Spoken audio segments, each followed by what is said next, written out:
Apakah perlu mata kuliah teori belajar bahasa diajarkan?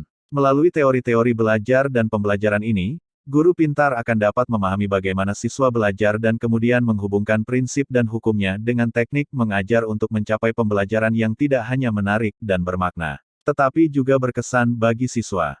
Mata kuliah teori belajar bahasa, apakah ada manfaatnya? Mata kuliah teori belajar bahasa akan membantu Anda calon guru, dalam memahami bagaimana proses belajar terjadi pada individu.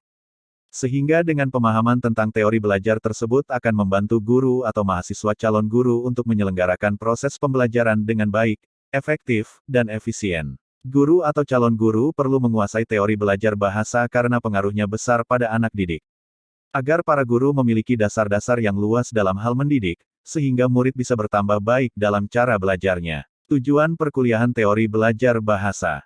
Setelah mahasiswa mempelajari materi perkuliahan ini, diharapkan mampu memahami hakikat belajar, hakikat bahasa dan hakikat belajar bahasa. Hakikat belajar.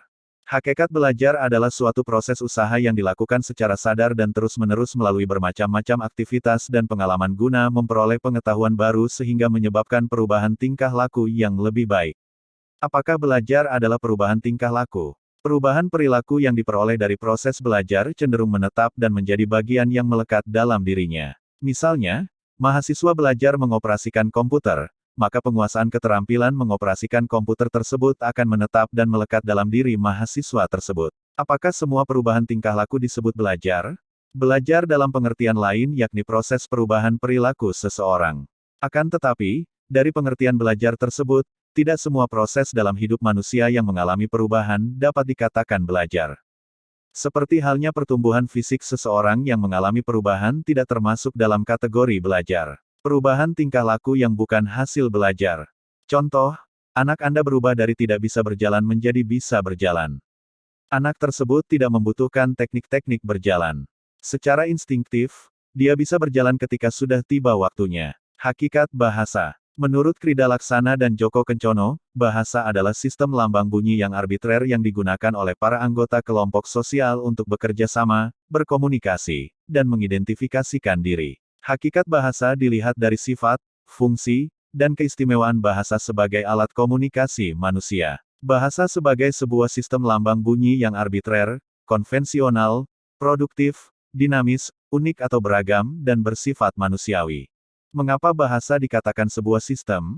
Bahasa dikatakan sebagai sebuah sistem karena bahasa memiliki susunan yang berpola secara teratur yang terbentuk oleh unsur ataupun komponen yang saling berhubungan secara fungsional. Mengapa bahasa disebut sebuah lambang? Menurut Abdul Chaer, bahasa sebagai lambang, tentu ada yang dilambangkan dan yang dilambangkan itu adalah suatu pengertian, suatu konsep, suatu ide, atau pikiran yang ingin disampaikan dalam wujud bunyi itu. Oleh karena itu, dapat dikatakan bahwa bahasa itu mempunyai makna. Mengapa bahasa itu bersifat arbitrer? Bahasa adalah suatu lambang bunyi yang bersifat arbitrer. Arbitrer atau manasuka berarti tidak terdapat suatu keharusan bahwa suatu rangkaian bunyi tertentu harus mengandung arti yang tertentu pula. Mengapa bahasa itu bersifat konvensional? Bahasa bersifat konvensional. Artinya, penggunaan lambang bunyi untuk suatu konsep tertentu berdasarkan kesepakatan antara masyarakat pemakai bahasa. Sebagai contoh, sebuah bangunan yang berfungsi sebagai tempat tinggal yang secara arbitrer, manasuka, dilambangkan dengan bunyi rumah. Mengapa bahasa bersifat produktif? Bahasa dikatakan produktif maksudnya adalah bahwa meskipun unsur-unsur bahasa itu terbatas, dengan unsur-unsur yang jumlahnya terbatas itu dapat dibuat satuan-satuan bahasa yang jumlahnya tidak terbatas. Meski secara relatif, sesuai dengan sistem yang berlaku dalam bahasa itu. Mengapa bahasa bersifat dinamis? Bahasa juga bersifat dinamis, artinya bahasa tidak terlepas dari kemungkinan perubahan yang sewaktu-waktu dapat terjadi.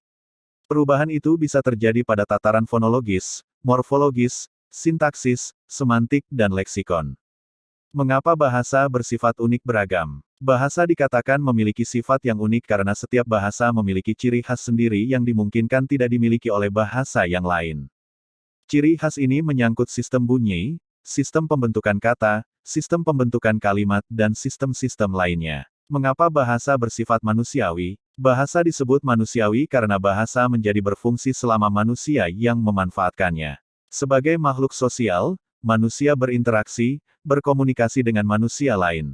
Dengan menggunakan bahasa sebagai media, baik berkomunikasi menggunakan bahasa lisan, juga berkomunikasi menggunakan bahasa tulis. Hakikat belajar bahasa. Pada pembahasan hakikat belajar bahasa terdapat dua pertanyaan, apa itu belajar bahasa, dan apa itu belajar tentang bahasa. Belajar bahasa pada hakikatnya adalah belajar menggunakan bahasa secara baik dan benar dalam kegiatan komunikasi, bukan belajar tentang bahasa. Belajar tentang bahasa mengarah kepada belajar ilmu bahasa atau linguistik. Hakikat belajar bahasa adalah sebuah upaya untuk mengarahkan peserta didik sehingga terampil berkomunikasi dalam bahasa Indonesia, baik itu secara lisan maupun tulisan, serta baik dalam situasi formal maupun informal. Sekian perkuliahan online untuk hari ini Kamis tanggal 7 September tahun 2022, sampai jumpa di perkuliahan berikutnya dengan topik Teori Behavioristik.